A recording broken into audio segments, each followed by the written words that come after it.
Hello student, welcome to perfect math classes. आपण बघत आहो प्रॉब्लेम सेट 1 आणि प्रॉब्लेम सेट 1चा आपण क्वेश्चन 7th मधला 5th क्वेश्चन बघणार आहोत. तर 7th काय आहे आपला, तर सॉल्व फॉलोइंग वर्ड प्रॉब्लेम्स. तर आपण वर्ड प्रॉब्लेम पाहत आहोत. आता त्याच्यात 5th नंबरचा हा स्टार क्वेश्चन आहे, म्हणजे हॉट्स क्वेश्चन आहे. आता बघा काय आहेत. In a factory the ratio of salary of skill and unskilled workers is 5:3. काय म्हणते, इन अ फॅक्टरी, एका फॅक्टरीमध्ये स्किल वर्कर आणि अनस्किल वर्कर यांच्या सॅलरीचा रेशो दिलेला आहे 5:3. Total salary of one of both of them is ₹720. आणि एका दिवसाची सॅलरी म्हणते दोन्हीची पण, स्किल वर्कर अँड अनस्किल वर्करची किती आहे, ₹720 आहे. Find the daily wedges of skill and unskilled worker. तर त्यांचा एका दिवसाचा पेमेंट काय असेल हा आपल्याला काढायचा आहे. फाइंड द डेली वेजेस म्हणजे रोजचा पगार त्यांचा काय असेल, daily wedges of skill and unskilled workers. बघा आता काय दिलेलं आहे. In a factory the ratio of salary of skill and unskilled workers is 5:3. आता इथे आपल्याला स्किल वर्करची सॅलरी माहीत नाही आणि अनस्किल वर्करची सॅलरी माहीत नाही. जेव्हा ज्या गोष्टी आपल्याला माहीत नसतात तेव्हा आपण त्यांच्यासाठी काय घेतो, तर एक्स आणि वाय घेतो. म्हणून इथं स्किल वर्करची सॅलरी म्हणून काय घेऊया आपण, एक्स घेऊया. आणि अनस्किल वर्करची सॅलरी म्हणून इथे काय घेऊया, वाय घेऊया. मग त्यांचा रेशो काढूया. बघा आता सोल्युशन, पहिल्यांदा काय लिहित असतो आपण, solution. Salary of skill worker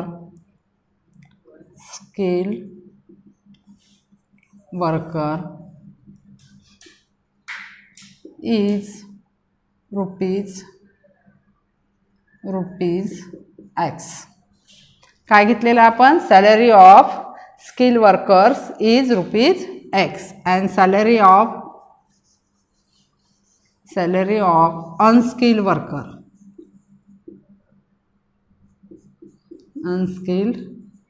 workers is ₹y. समजलं. Salary of skill workers is ₹x and salary of unskilled workers is ₹y. Ratio दिलेला आहे, मग रेशोमध्ये घेऊया. x/y equal to 5/3. काय राहील, किंवा असंही लिहू शकता तुम्ही, x/y इक्वल टू 5:3. नंतर असं पण लिहू शकता.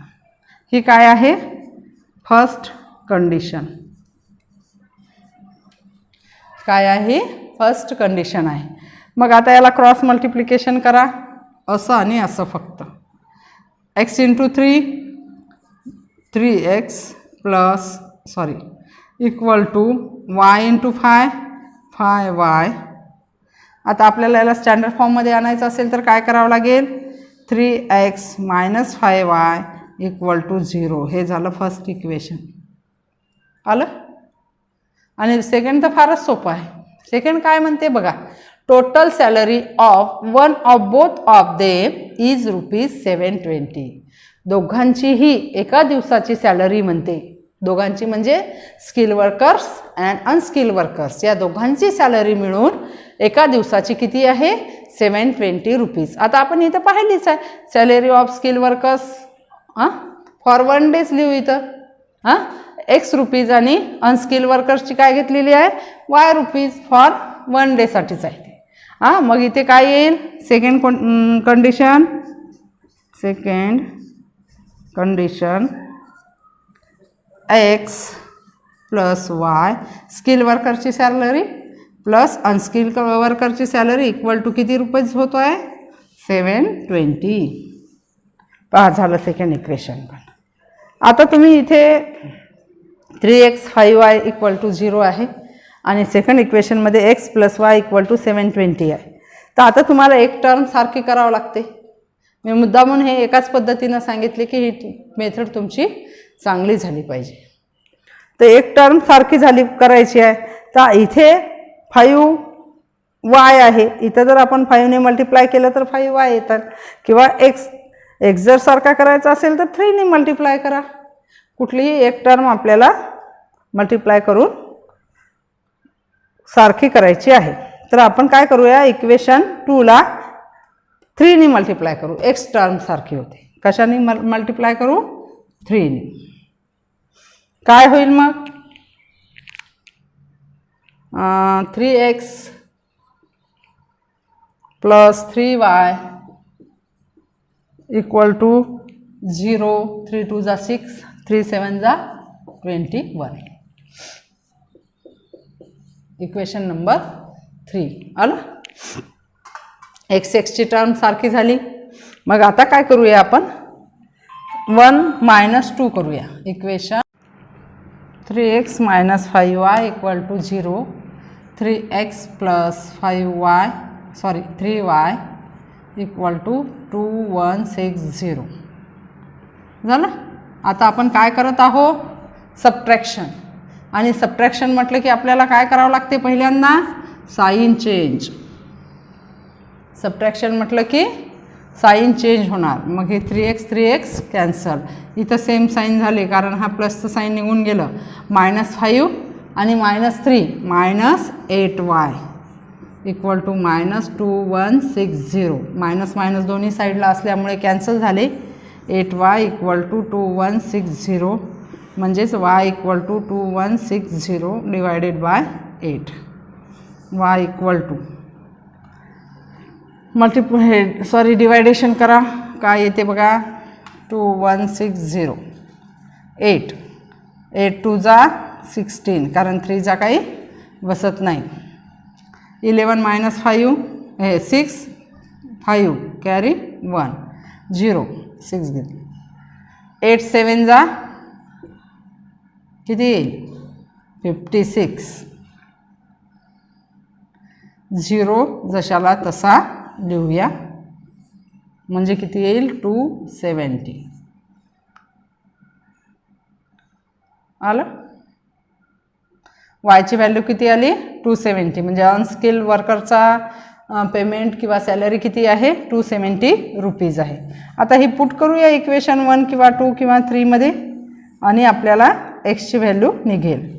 पुट इन इक्वेशन 1 काय आहे आपलं, 3x - 5y equal to 0. 3x - 5 into 270 equal to 0. 3x - 5 0 0 5 7 जा 35 कॅरी 3 5 2 जा 10 आणि 3 13 इक्वल टू 0. आता हा 1350 तिकडे नेऊया. 3x equal to 1350. x equal to 1350 divided by 3. x equal to 3 3 जा 9 कॅरी 4 3 4 जा 12 कॅरी 1 3 5 जा 15 0. म्हणजे आपल्याला स्किल वर्करचा पेमेंट सॅलरी किती आली, 450 आणि अनस्किल वर्करची सॅलरी किती आलेली आहे, 270. वर्ड प्रॉब्लेमचे आन्सर देखील स्टेटमेंटमध्येच आपल्याला लास्टला पाहिजे. असं एक्स आणि वायची व्हॅल्यू काढलेली पाहिजे नाही. तर हे असं पूर्ण लाईनमध्ये स्टेटमेंटमध्ये ते आन्सर आपल्याला लिहायला पाहिजे. आता तिथे काही जागा नाही म्हणून बघा, पाहून घ्या. मी इथेच आन्सर लिहिते. याला स्क्रीनशॉट काढायचा असेल तर काढून घ्या. बघा आता इथे किती यायला पाहिजे, स्किल वर्करची salary 450 rupees for 1 day. For a day लिहिलं तरी चालते. इथं 270 फॉर अ डे झालं.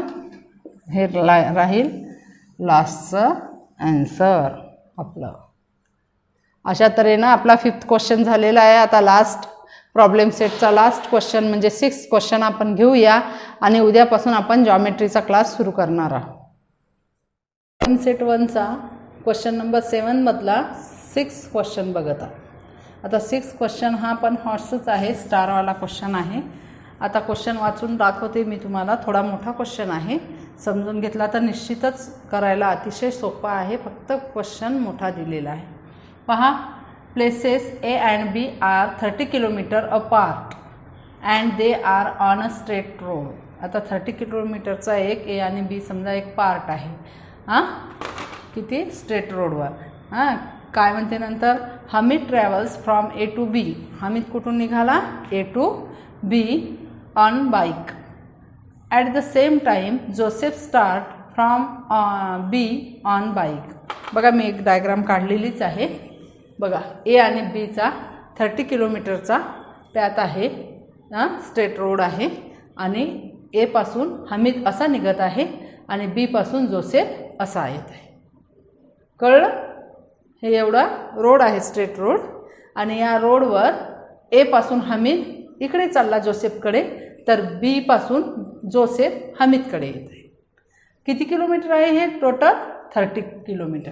हां पहा आता काय म्हणते, they meet each other after 20 minute.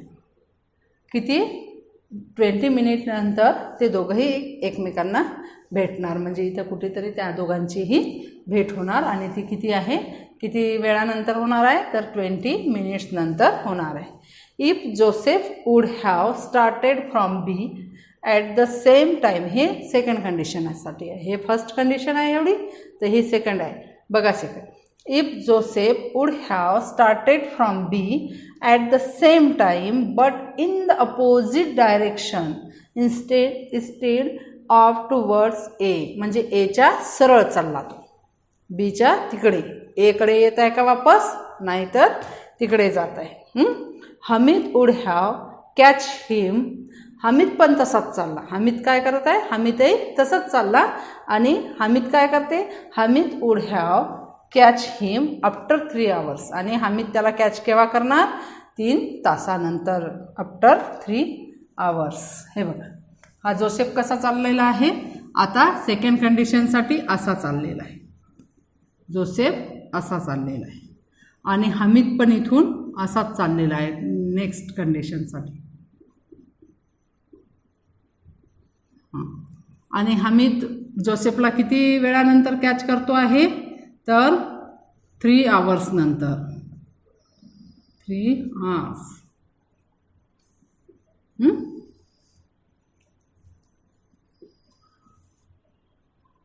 आता बघूया कंडिशन.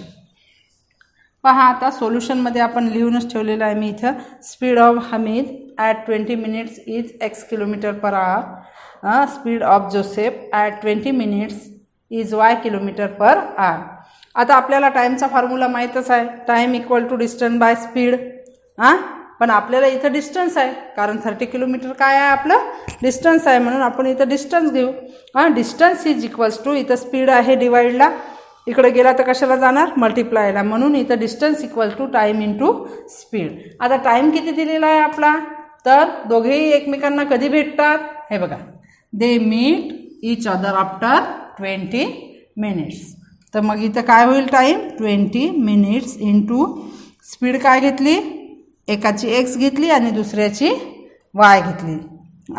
अजून 20 इंटू y घेऊ. हमीद आणि हे जोसेफ झालं. आता बघा इथे आपण स्पीड कशी घेतलेली आहे. Speed of Hamid at 20 minutes is x kilometre per hour.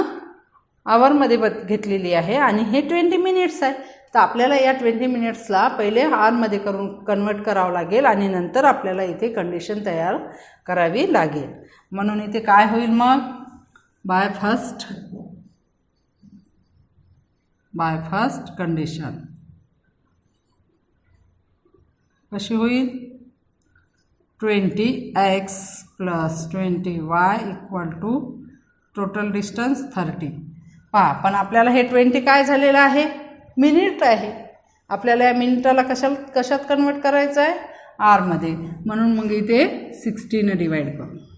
आवरमध्ये करण्यासाठी काय करायचं आहे, 60ने डिवाइड, म्हणून काय येईल इथं x अपॉन 23 जा 60 y अपॉन 3 इक्वल टू 30.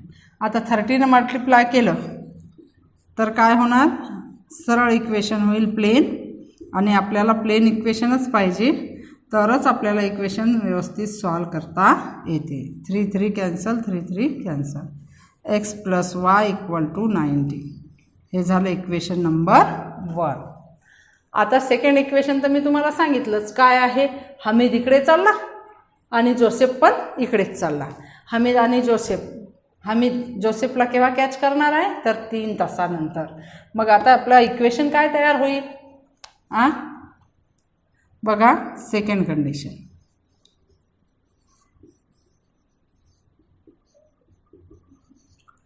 काय होईल 3x. का बरं 3x, कारण तो कॅच किती तासानंतर करतो आहे, 3 तास 3 आवर्स नंतर, म्हणजे 3 तासानंतर. म्हणून 3x हमीदची speed equal to 3y किंवा 30 प्लस 3y. का बरं, कारण हे बघा हे पूर्ण 3x आहे इथपर्यंत, पूर्ण 3x आहे समजू, काय आहे 3x. आणि हा टोटल कसा आला, तर हे 30 आणि इथले जोसेफचा 3y. हे 30 घ्यायचे, इकडले 3y, हे 30 plus 3y equal to 3x. 3x equal to 30 plus 3y. हे थोडंसं कन्फ्युजन करते, पण कन्फ्यूज व्हायचं कामच नाही आहे, कारण हा पूर्ण हमीदचे 3x आहे आणि हे जोसेफचे 30 प्लस 3y होईल तेव्हा 3x इक्वल टू येईल. म्हणून इथे आता आपल्याला हा 3y इकडे आणायचा आहे, स्टँडर्ड फॉर्ममध्ये आणू, इक्वल टू 30. 3ने डिवाइड करून लहानही करू शकतो, म्हणून divided by 3. x minus y equal to 3. 10 3 10 जा 30. हे झालं इक्वेशन नंबर 2. आता इक्वेशन फर्स्ट आणि सेकंड सॉल्व केलं की आपल्याला आन्सर मिळून जाते. फर्स्ट आणि सेकंडचे ॲडिशन करा, फर्स्ट प्लस सेकंड. फर्स्ट काय आहे, x plus Y equal to 90. Second काय आहे, x minus Y equal to 10. y cancel, 2x equal to 100. x equal to 100 divided by 2. x equal to 50. एक्सची व्हॅल्यू काय आलेली आहे आपल्याजवळ, 50 आलेली आहे. आता ही पुट करा इक्वेशन 1 किंवा 2 मध्ये. पुट इन इक्वेशन 1 काय आहे, x plus Y equal to 90. एक्सची value 50 plus Y equal to 90. Y equal to 90 minus 50 म्हणजेच वाय इक्वल टू 40. काय आलेली आहे, वायची व्हॅल्यू 40. म्हणजेच speed of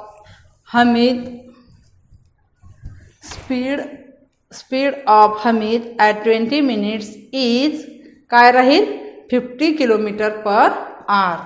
speed of Joseph at 20 minutes is वायच्या ऐवजी 40 km/h. असं स्टेटमेंटमध्येच शेवटी आन्सर द्यायचा आहे. तुम्ही स्क्रीनशॉट काढा, मी तुम्हाला आन्सर देते अजून लिहून एकदा. बघा आता इथे एक्स आणि वायच्या ऐवजी काय येणार, आन्सर येणार. पहा काय येईल इथं, इज 50 km/h. इथे येईल 40 km/h. शेवटी हा बॉक्स लिहायचा. हे झालं फायनल आन्सर.